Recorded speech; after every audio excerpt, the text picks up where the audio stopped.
la philosophie, elle me semble relativement claire et discutable.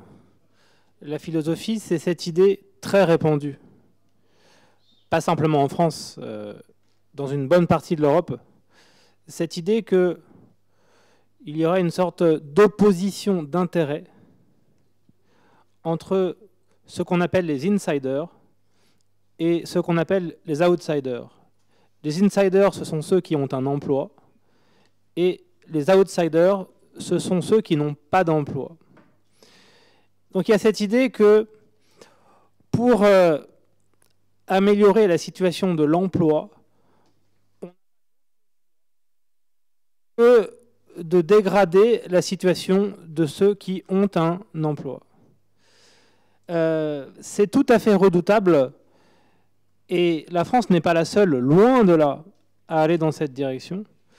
Et les recommandations de la Commission européenne, depuis un certain nombre d'années, vont exactement dans le même sens.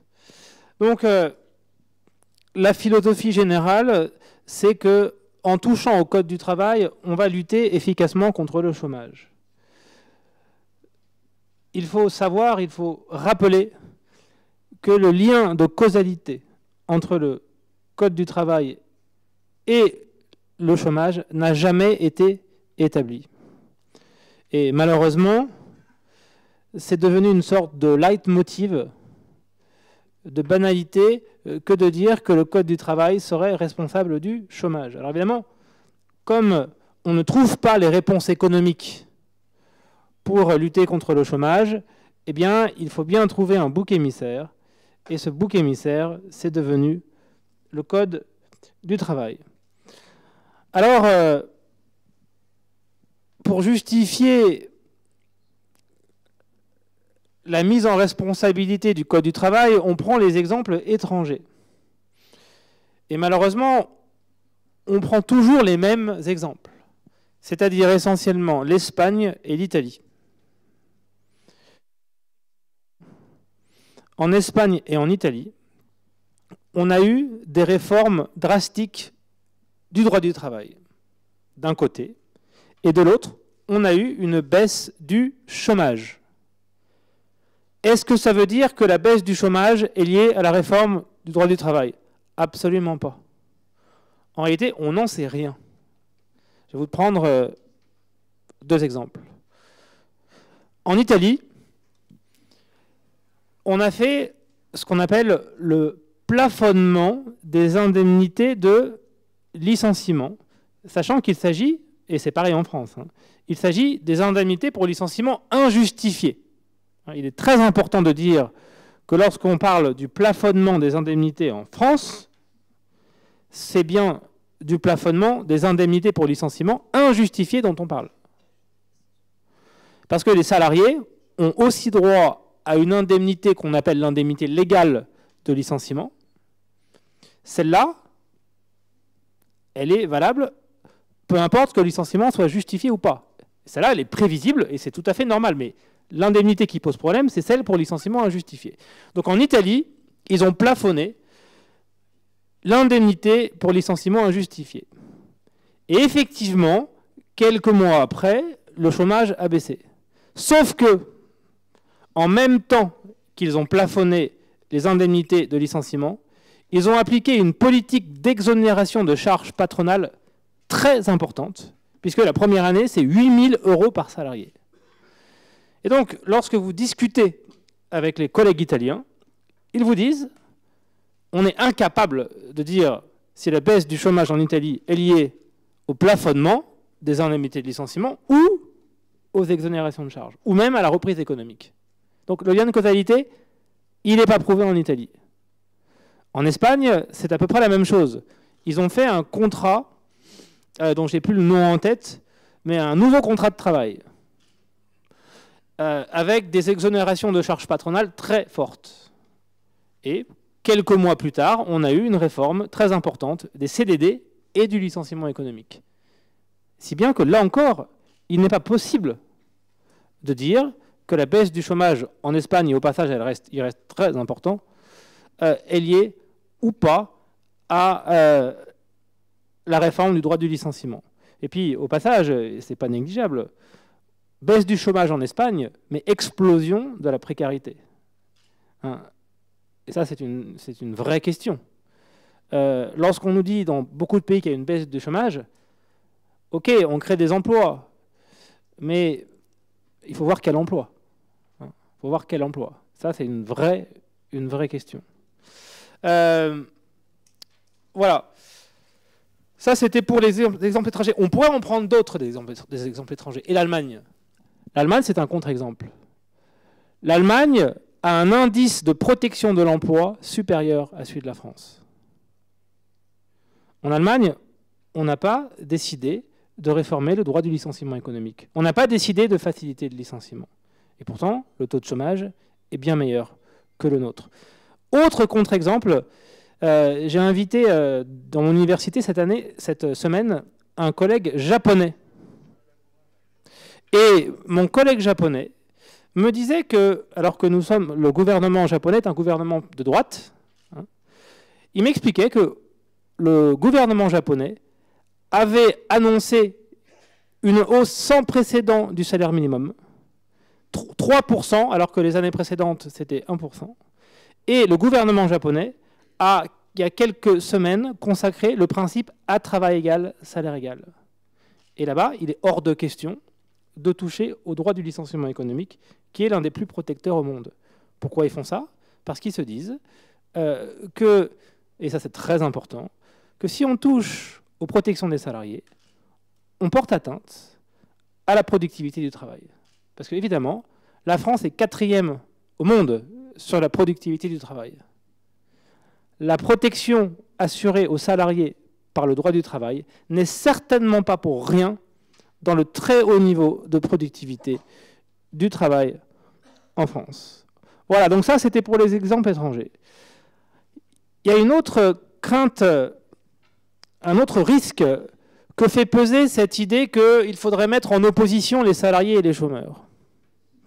Le droit du travail, il s'est construit sur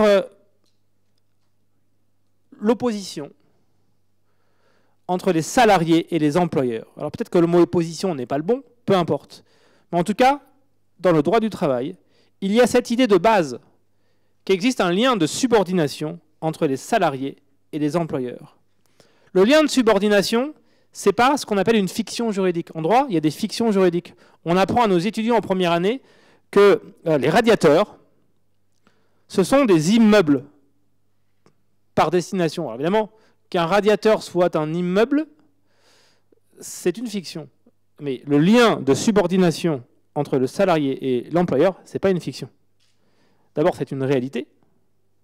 Et ensuite, c'est le critère du contrat de travail. Et donc, à force de construire le débat autour de l'articulation entre salariés et chômeurs, ou entre l'opposition d'intérêts entre salariés et chômeurs, on est en train de laisser de côté l'opposition structurante du droit du travail entre les salariés et les employeurs. Je crois qu'il est très important de dire que la protection des salariés, ce n'est pas une option. Ce n'est pas une option à laquelle on peut renoncer, même au nom de la lutte contre le chômage. Parce que la protection, c'est la contrepartie de ce lien de subordination qui est au fondement du droit du travail. Alors ce qui est inquiétant, c'est du coup, on sort de l'opposition entre salariés et employeurs et on crée de nouvelles oppositions. Alors, l'opposition entre salariés et chômeurs, l'opposition entre titulaires de CDD et titulaires de CDI, l'opposition de plus en plus mise en avant par ceux qui nous annoncent la fin de la subordination, la fin du salariat, l'opposition entre salariés et indépendants. Et puis, il y en a une qui risque de nous arriver, c'est l'opposition entre les salariés et les consommateurs. Celle-là, elle est tout à fait redoutable. Alors, je vais aller un tout petit peu plus loin parce que celle-là, elle appelle une petite explication.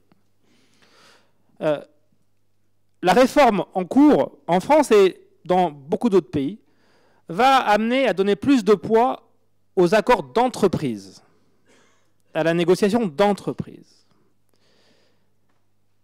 ça risque de favoriser le dumping social. C'est-à-dire que ça risque de favoriser le fait que les entreprises se concurrencent par les règles sociales. Si c'est la loi qui définit les règles, ou même si c'est une convention de branche qui définit les règles, ça veut dire que les règles sont les mêmes, ou à peu près les mêmes pour tout le monde. Mais à partir du moment où vous dites que le droit du travail doit se construire dans les entreprises, ça veut dire que la règle peut être différente d'une entreprise à une autre. Ça veut dire que les entreprises vont pouvoir se concurrencer sur les règles sociales. Eh bien, c'est exactement ce qui se passe aux États-Unis, où le droit du travail est essentiellement construit sur la négociation d'entreprise. Il y a ce qu'on appelle le phénomène Walmart. Walmart, c'est le plus grand supermarché du monde. Walmart joue sur les règles sociales parce qu'il le peut aux États-Unis. Ça veut dire que des rémunérations très basses et l'absence de syndicats dans l'entreprise. Quand un supermarché Walmart s'installe dans une localité, qu'est-ce qui se passe? Walmart pratique des prix très bas. Des prix très bas. Pourquoi? Parce que comme Walmart peut jouer sur les règles sociales, eh bien, Walmart applique une politique sociale extrêmement peu favorable aux salariés et du coup pratique des prix très bas. Qu'est-ce qui se passe pour les concurrents de Walmart? Quand Walmart vient s'installer dans une ville, les concurrents sont obligés de s'aligner sur les prix, sinon ils ferment. Et donc, qu'est-ce qu'ils font? Ils baissent en même temps les règles sociales. C'est tout à fait redoutable parce que ça crée un conflit d'intérêts entre les salariés et les consommateurs. Ça crée un conflit très compliqué, y compris politiquement d'ailleurs, très compliqué, entre le phénomène du dumping social et le phénomène du low cost. Donc voilà, ça c'est connu aussi en Angleterre. Et on commence à le voir sur la question du travail du dimanche en France, où on voit déjà apparaître une sorte de conflit d'intérêts entre les intérêts des salariés et ceux des consommateurs. C'est très compliqué, parce que là, on est en face des mêmes personnes. On n'est pas en même temps salarié et chômeur, mais on est en même temps salarié et consommateur. C'est presque schizophrène, donc c'est très compliqué. Donc voilà, donc, la philosophie générale de la réforme, qui est de lutter contre le chômage, pour moi, elle est profondément discutable. Il y en a une autre. C'est la simplification. C'est cette idée très présente que l'on doit réformer, que l'on doit réécrire le Code du travail parce que c'est trop compliqué. Je ne fais pas partie de ceux qui nient la complexité du droit du travail. D'ailleurs, je crois qu'à peu près personne ne nie que c'est compliqué le droit du travail. Mais c'est inévitable. C'est inévitable. On ne peut pas régler la situation des petites entreprises différemment de celle des grandes entreprises. On ne peut pas accorder des dérogations, etc., sans que le droit soit compliqué. Et d'ailleurs, la complexité et l'épaisseur du code n'est pas forcément une mauvaise chose. Une grande partie des règles sont des règles de santé et de sécurité dans le Code du travail. Pourquoi est-ce qu'on a autant de règles sur la santé et la sécurité? C'est pas parce que le législateur avait envie de créer de la norme, bien sûr que non. C'est parce que les connaissances sur la santé et la sécurité se sont enrichies au fil du temps. Les connaissances se sont enrichies, la règle de droit s'est enrichie en même temps. Est-ce qu'il faut réécrire le code pour simplifier? Mais non. Bien sûr que non. Je vais vous donner un exemple. Prenons un médicament. Un médicament qui est compliqué à utiliser. Est-ce que la solution, c'est de le retirer du marché et d'en refaire un autre, alors que ce médicament marche? Ou est-ce que c'est de revoir la notice? De revoir la notice pour que ce médicament soit plus lisible dans son utilisation. Pour moi, très clairement, il faut revoir la notice. C'est pareil pour le code. La réponse à la complexité du droit du travail, c'est pas d'écrire un nouveau code. C'est l'accessibilité du droit. C'est l'accès au droit. Et je dis ça au nom des salariés, mais aussi pour les petits chefs d'entreprise. Qu'est-ce qu'ils disent? Et moi, je l'entends volontiers. Ils disent qu'ils ont du mal à appliquer le Code du travail parce qu'ils n'ont pas les ressources juridiques en interne. Ils n'ont pas, comme les grandes entreprises, leurs juristes, leurs DRH, etc. OK. Mais on ne va pas, au nom de cette difficulté des chefs de petites entreprises à appliquer le code du travail, réécrire un nouveau code. Parce qu'un nouveau code, si on l'écrit en 2 ans, ce n'est pas 2 ans pour l'assimiler, le nouveau code. C'est des décennies entières pour que les inspecteurs du travail, pour que les juges, pour que les avocats, etc., se le réapproprient. C'est des dizaines d'années. Et puis la jurisprudence, si on écrit un nouveau code, elle va sauter. Parce qu'on n'est pas à droit constant. Et quand on réécrit et que ça n'est pas à droit constant, la jurisprudence, elle ne survit pas.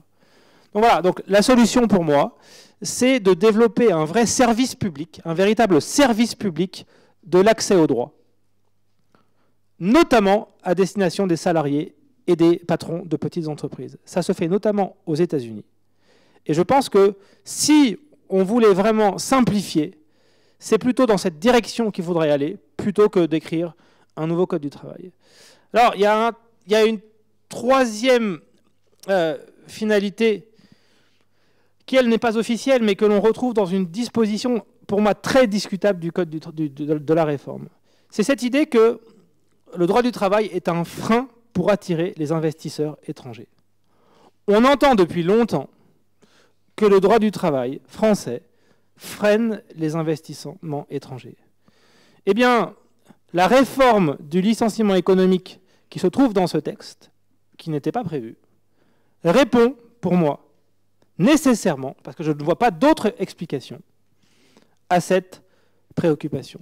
Mais à ce moment-là, si on accepte cette argumentation, comme quoi le droit du travail est un frein à l'investissement étranger, bon, on n'a qu'à supprimer tout le code. Tout le code. Alors cette règle qui est très discutable, vous en avez peut-être entendu parler, je pense, c'est sur le périmètre d'application du licenciement économique. Aujourd'hui, un groupe international florissant ne peut pas licencier les salariés de la filiale française, parce que le juge va apprécier le motif du licenciement par rapport au périmètre mondial du groupe. À suivre le texte, ça va être possible, puisque aujourd'hui le périmètre d'appréciation du motif c'est le monde, demain c'est uniquement la France. Donc la filiale française va être en ligne de mire, alors même que le groupe est florissant. C'est tout à fait discutable, et en plus ça va dans le sens inverse de ce qu'étaient les évolutions du droit du travail jusqu'à présent. Le droit du travail a évolué pour mieux prendre en compte la réalité des groupes d'entreprises. On fait exactement l'inverse. Et quand on est dans un mouvement de mondialisation, on ne va pas de l'international vers le national. On fait l'inverse. Hein? Donc voilà, donc, pour ce qui est de la philosophie générale, que ce soit la lutte contre le chômage, que ce soit la simplification, ou que ce soit le fait d'attirer des investisseurs étrangers, les réponses apportées par le projet de réforme ne me semblent pas du tout adéquates. Alors, ensuite, ça c'était pour les finalités. Ensuite, il y a les faux semblants. Il y a les faux semblants de la réforme. Et il y en a au moins 2 qu'il est important de dire. Le premier, c'est cette idée que le droit du travail français est rigide, que le code du travail est un carcan. Ce n'est pas le cas. D'abord, on peut négocier des accords collectifs en France. Il n'y a pas un besoin absolu de déverrouiller, pour reprendre une expression très à la mode, la négociation collective. Vous savez combien il y a d'accords d'entreprise par an en France? 35 000. Donc il est parfaitement possible de négocier des accords collectifs aujourd'hui. Simplement, il y a aujourd'hui ce qu'on appelle le principe de faveur. Le principe de faveur, c'est un principe absolument essentiel. Et je suis très inquiet lorsque je lis le projet de réforme, parce que on n'arrive pas à savoir quel va être le sort du principe de faveur. Le principe de faveur, c'est quoi? C'est l'idée que lorsque vous avez deux normes qui s'appliquent, on applique la plus favorable aux salariés. Ce principe, il n'est pas là par hasard. Il est lié à ce que je disais tout à l'heure. Il est lié au fait que l'on est dans un rapport de subordination juridique. Ce principe de faveur, il a reculé au fil des années. Et je considère que ce n'est pas un gouvernement de gauche de poursuivre ce recul. Et malheureusement, ce texte le poursuit sur certains sujets, notamment un sujet qui est tout sauf anodin, la majoration des heures supplémentaires. Sur la majoration des heures supplémentaires, qu'est-ce qui se passe aujourd'hui? Aujourd'hui, vous avez une règle, c'est 25% de majoration pendant les 8 premières heures. Et il est prévu que par accord collectif, on peut descendre jusqu'à 10%. Donc au lieu de 25, 10%. Mais actuellement, les partenaires sociaux au niveau de la branche peuvent empêcher que par accord d'entreprise, on descende à 10%. Eh bien, le projet va empêcher le verrou de la branche, c'est-à-dire va empêcher les partenaires sociaux au niveau de la branche de faire que dans l'entreprise, on ne descend pas en dessous des 25%. C'est un recul de plus du principe de faveur. Donc on peut négocier aujourd'hui, mais dans le respect du principe de faveur. Demain, on pourra négocier peut-être plus, mais je ne suis pas sûr que ce sera dans le respect du principe de faveur. Ensuite, sur le licenciement. Mais on peut licencier en France. On entend beaucoup qu'on ne peut pas licencier en France. Mais bien sûr qu'on peut licencier en France. Et on peut aussi conclure des ruptures conventionnelles. Les ruptures conventionnelles, c'est 350 000 en 2014. C'est 2 millions depuis 2008. Donc, bien sûr que l'on peut rompre des contrats de travail. C'est une évidence. Donc voilà, donc, premier faux semblant, le droit du travail, il est rigide. Non, il est pas rigide. Et il accorde déjà, bien sûr, des possibilités de flexibilité aux entreprises. Les 35 heures, aujourd'hui, il y a déjà énormément de souplesse dans la loi. Je ne pense pas du tout qu'il y ait besoin de rajouter des souplesses. Il est déjà possible de moduler les 35 heures sur 1 an. Est-ce qu'on a besoin de passer à 3 ans? 3 ans, ça veut dire quoi? Ça veut dire que le salarié, il touche ses heures supplémentaires au bout de 3 ans. Bon, c'est pas sérieux. Alors, effectivement, dans la dernière mouture du texte, il faut un accord de branche. Bon, ok. Mais est-ce que la réforme a besoin de prévoir une modulation sur 3 ans? Ça, c'est le premier faux semblant. Deuxième faux semblant, très difficile à démonter, mais c'est très important. Ce qui est négocié est forcément juste. Il y a cette idée qui est véhiculée un peu partout, que ce qui est négocié, y compris et surtout collectivement, par accord collectif, c'est forcément juste. Non. Il faut arrêter de dire qu'un accord collectif est forcément juste. Non. Il peut ne pas être juste et être très déséquilibré. Alors évidemment, effectivement, il y a des accords collectifs qui sont équilibrés. Mais dans un état de droit, et ça c'est très important à mon avis, on ne peut pas tout construire sur la confiance. Moi, on me pose souvent cet argument de dire « vous n'avez pas confiance dans les partenaires sociaux ». Ben si, j'ai confiance dans les partenaires sociaux. Mais la loi, c'était justement de dire, eh bien dans certains cas, y compris des partenaires sociaux, peuvent construire quelque chose de complètement injuste. Eh bien il faut qu'il y ait les verrous. Il faut qu'il y ait les verrous. Et les verrous, ils ne sont pas là. Donc les verrous, il y en a 3 sur les accords collectifs. Je ne reviens pas sur le premier, c'est le principe de faveur. Je viens d'en parler. Le deuxième, c'est la règle majoritaire. La moindre des choses, si on donne plus de poids à l'accord collectif, c'est la règle majoritaire. Eh bien, est arrivé le référendum. Le référendum, on le sentait venir, mais pas tout de suite. Il était dans le programme des Républicains.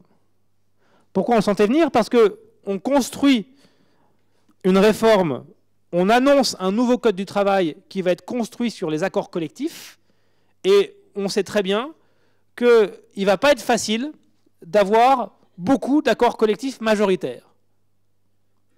Parce que dans beaucoup d'entreprises ou dans beaucoup de branches, on n'aura pas la majorité pour conclure l'accord collectif. Et bien, qu'est-ce qu'on a fait? Eh bien, il a suffi de l'échec de l'accord sur le travail du dimanche à la FNAC pour qu'on lâche le référendum. Mais le référendum, ça, c'est la boîte de Pandore. C'est la boîte de Pandore, et dans 2, 3, 4 ans, on va l'ouvrir, on va l'ouvrir, on va l'ouvrir. Et le risque, c'est quoi? Eh bien, c'est de mettre complètement de côté les syndicats.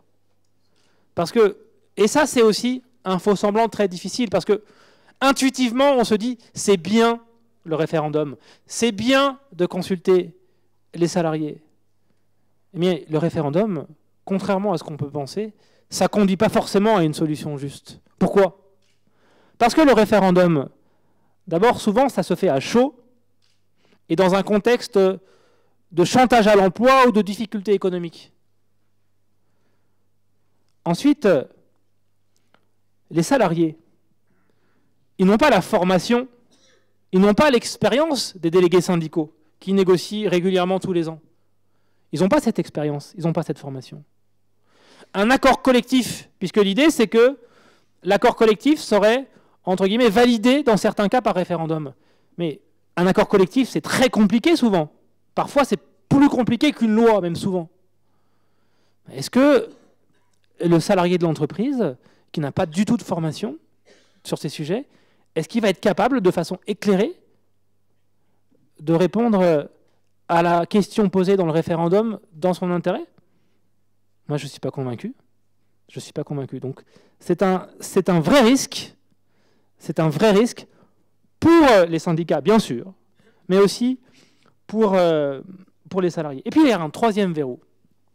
Le troisième verrou, c'est de permettre aux salariés de dire non. De dire non aussi à l'accord collectif qui a été conclu dans son entreprise. De dire, moi j'ai mon contrat de travail qui dit ça, qui fixe ma rémunération, moi je ne veux pas qu'on y touche. Moi j'ai mon contrat de travail qui fixe ma durée du travail, moi je l'ai signé mon contrat, je ne veux pas qu'on y touche. Et là, il y a un dispositif qui m'inquiète aussi, c'est le dispositif sur les accords de maintien de l'emploi. Alors, c'est quoi l'idée? Aujourd'hui, ça existe déjà. C'est l'idée qu'aujourd'hui, actuellement, on peut conclure un accord collectif qui va toucher à la rémunération des salariés ou à la durée du travail,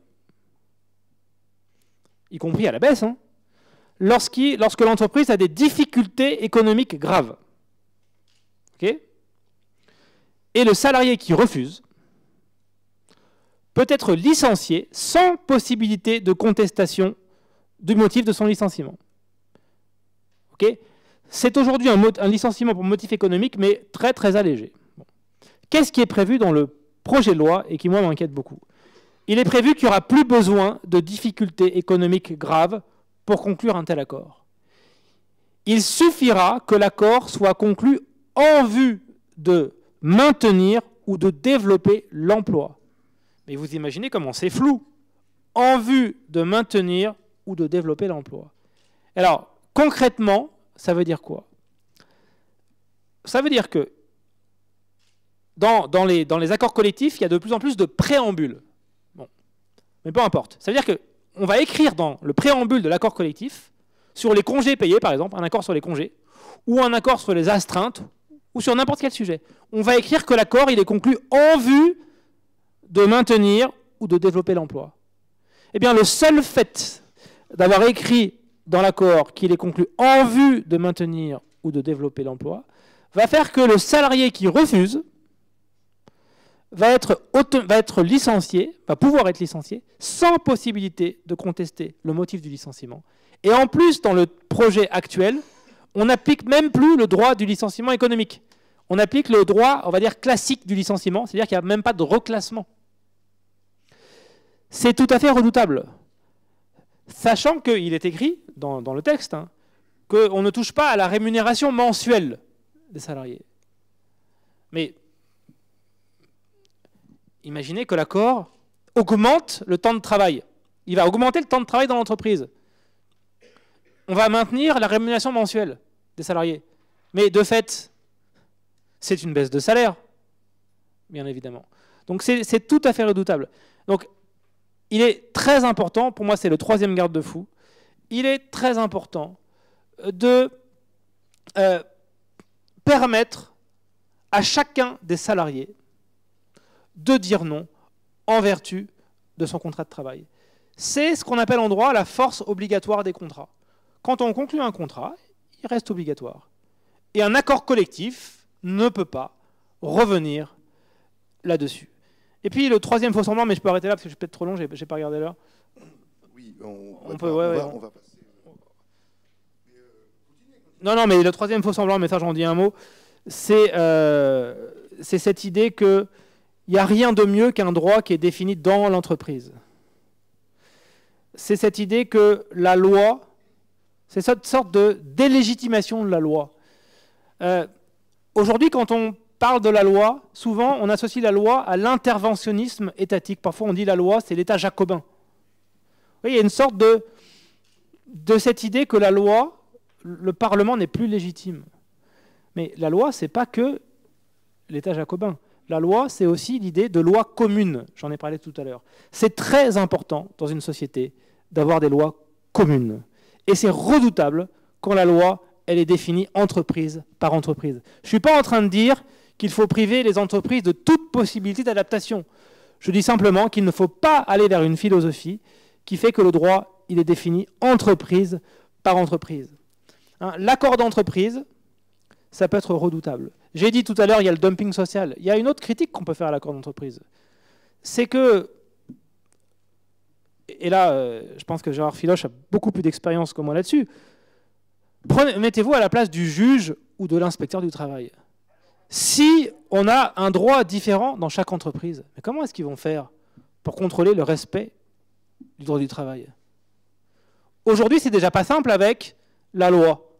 Mais si à chaque fois que vous avez un salarié différent, enfin un salarié d'une entreprise différente, vous avez un droit différent, vous imaginez la complexité qu'il y aura à contrôler le respect du droit du travail.